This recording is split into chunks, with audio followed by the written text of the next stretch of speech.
Selamat pagi pemirsa, seputar info kembali hadir di sela-sela aktivitas Anda. Bersama saya Lailatul Fitri Amelia yang akan memberikan berita-berita terpercaya yang kami rangkum dalam seputar info pagi. Pemirsa, ledakan gudang kembang api yang terjadi tadi malam di Somarende, sebuah kecamatan di Banyu Asin. Ledakan tersebut membuat warga setempat gempar. Menurut Badan Penanganan Keadaan Darurat Daerah atau BPKDD, ledakan yang terjadi tepat pukul 20.00 waktu setempat bermula dari sebuah toko dan gudang kembang api di kawasan Pelatuk Somarende. Banyak warga yang menyaksikan kejadian tersebut secara langsung karena gudang kembang api tersebut terletak di daerah pemukiman padat penduduk, dan itu juga yang menyebabkan tim SAR kesulitan dalam mengevakuasi dan mencapai lokasi kejadian. Karena ledakan cukup dahsyat, sehingga 4 mobil pemadam kebakaran pun kehabisan air saat beraksi. Kejadian ini juga mengakibatkan 2 orang tewas dan 19 lainnya luka-luka. Korban-korban tersebut sedang ditangani oleh petugas Palang Merah. Diduga korban luka paling parah menderita luka sobek di bagian kaki karena melompat dari jendela rumahnya untuk menghindari kebakaran. Namun saat ini sejak datangnya tambahan air untuk pemadam kebakaran api sudah dapat dikendalikan. Ya, kembang api yang biasa menjadi hiburan juga bisa menimbulkan bahaya yang sangat luar biasa. Maka dari itu saya mengingatkan kepada pemirsa semua untuk selalu berhati-hati dalam menjalankan segala kegiatan Anda, karena hal-hal yang tidak diinginkan bisa datang kapan dan di mana saja. Baik pemirsa, kita beralih ke informasi yang selanjutnya. Pemirsa, gempa berkekuatan 6,1 skala Richter di Maluku Tengah siang tadi terjadi pada pukul 13.43 waktu Indonesia Timur, menimbulkan dampak longsoran bawah laut dan terjadinya kenaikan permukaan air laut. Detik-detik saat permukaan air laut di pantai Japuta hingga pantai Apiahu naik terekam dari video yang tersebar di internet. Saat ini warga di sekitar pantai sudah mengungsi di daerah perbukitan menjauhi pantai.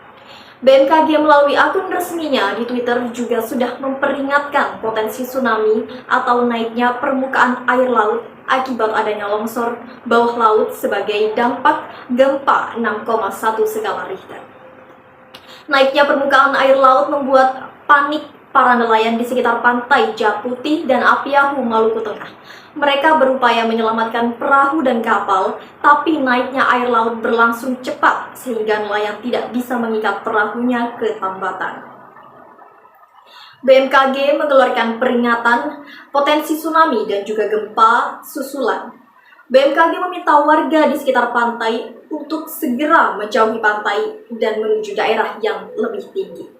Sebagian warga tampak berada di perbukitan dan hutan sekitar pantai. Mereka cukup sigap dengan peringatan BMKG. Baik pemirsa, kita kembali setelah jeda iklan berikut ini. Pemirsa, hujan deras yang mengguyur Jakarta dan sekitarnya sejak 3 hari terakhir mengakibatkan sejumlah wilayah di ibu kota terendam banjir, diantaranya Perumahan Bumi Jaya, Kemang, dan Jakarta Selatan. Dengan ketinggian air mencapai 1 meter, anggota tim SAR gabungan telah mengevakuasi warga, terutama lansia, dari rumah terdampak banjir. Banjir juga merendam wilayah Grogol, Jakarta Barat. Hingga Rabu siang, beberapa lokasi di Cipinang, Melayu memiliki ketinggian air lebih dari 60 cm. Langkah dari pemerintah Provinsi DKI Jakarta merespon banjir yang terjadi 2 hari terakhir di Jakarta, yaitu mengutamakan evakuasi warga yang menjadi korban banjir. Gubernur DKI Jakarta Anies Baswedan menyebut banjir Jakarta diperparah dengan air kiriman dari hulu, tapi pihaknya telah menyiapkan sejumlah pintu air agar banjir tidak merendam kawasan utama di ibu kota. Sementara itu, Badan Meteorologi, Klimatologi, dan Geofisika atau BMKG mengingatkan masyarakat harus tetap waspada terhadap peningkatan curah hujan wilayah Jabodetabek. Baik pemirsa, kita beralih ke informasi yang selanjutnya. Keterlibatan Kirana dalam pembunuhan Citra Sanusi ternyata tidak hanya memancing korban untuk menemui mantan kekasihnya Guntur. Kirana pun ikut menyiksa dan membunuh mahasiswi Universitas Tongga Tinggi itu. Motif dari pelaku wanita yang berusia sebaya dengan pelaku Guntur dan korban itu terungkap berdasarkan pemeriksaan sementara yang dilakukan pihak kepolisian tadi malam. Pelaku ditangkap 2 jam sesudah Guntur ditangkap kepolisian saat melayat jenazah di Rumah Sakit Cipto Salemba, Jakarta Pusat. Kirana merupakan kekasih Guntur saat ini. Dia cemburu dengan pertemuan Guntur dengan mantan kekasihnya itu. Sebelum tewas, kedua pelaku ini sempat menyiksa korban dengan cara dipukul menggunakan balok dan disetrum. Satu di antara pelaku juga menyumpal mulut Citra Sanusi dengan kertas. Naasnya, sumpalan kertas tersebut yang membuat Citra Sanusi tersedak dan tidak bisa bernafas hingga akhirnya tewas. Demikian yang saya laporkan saat ini. Lailatul Fitri Amelia dan segenap kru yang bertugas undur diri. Terima kasih. Selamat pagi dan sampai jumpa.